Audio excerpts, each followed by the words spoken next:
পতিত আওয়ামী লীগের সংসদ সদস্য ও বাংলাদেশ ক্রিকেট দলের সাবেক অধিনায়ক সাকিব আল হাসানকে জন্মদিনের শুভেচ্ছা জানিয়েছেন অভিনেতা জিয়াউল হক পলাশ।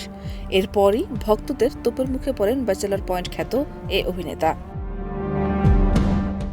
সাকিব ৩৯ পেরিয়ে ৪০তম বছরে পা রেখেছেন। ২৪ মার্চ তার জন্মতিথিতে তাকে শুভেচ্ছা জানিয়েছেন বিসিবি পরিচালক আসিফ আকবর থেকে শুরু করে আরও অনেকে। পলাশও একটি সেলফি প্রকাশ করে তাকে শুভেচ্ছা জানান।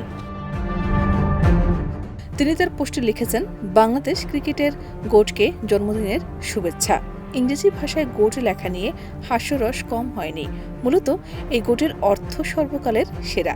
তবে তা ছাপিয়ে পতিত স্বৈরাচারী সরকারের সংসদ সদস্যদের সঙ্গে তার সেলফি ও শুভেচ্ছার বিষয়টি বড় হয়ে উঠেছে ভক্তদের কাছে। একের পর এক সমালোচনার বাণে বিদ্ধ হতে হয়েছে তাকে। তার পোস্টের কমেন্ট বক্সে রীতিমতো ঝড় উঠেছে এ বিষয়ে।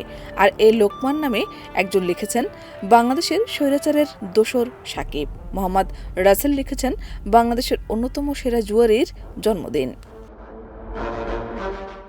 মারুফ আহমেদ নামে এক ভক্ত লিখেছেন, জিয়াউল, আপনার কাছ থেকে এটা আশা করিনি। সাকিব খুনিদের একজন সমর্থক। মারিয়ামা মিউ লিখেছেন, যাদের ব্যক্তিত্ব নেই তারাই সাকিবের ভক্ত। আতিক বিন নাসির বলেন, আমাদেরকে শিক্ষা দেওয়া হয়েছিল, দুর্জন বিদ্যান হলেও পরিত্যাজ্য।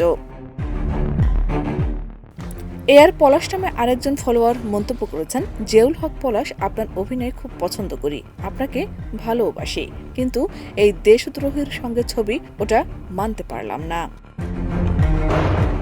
শাহনাজ পারভীন, দেশ রূপান্তর।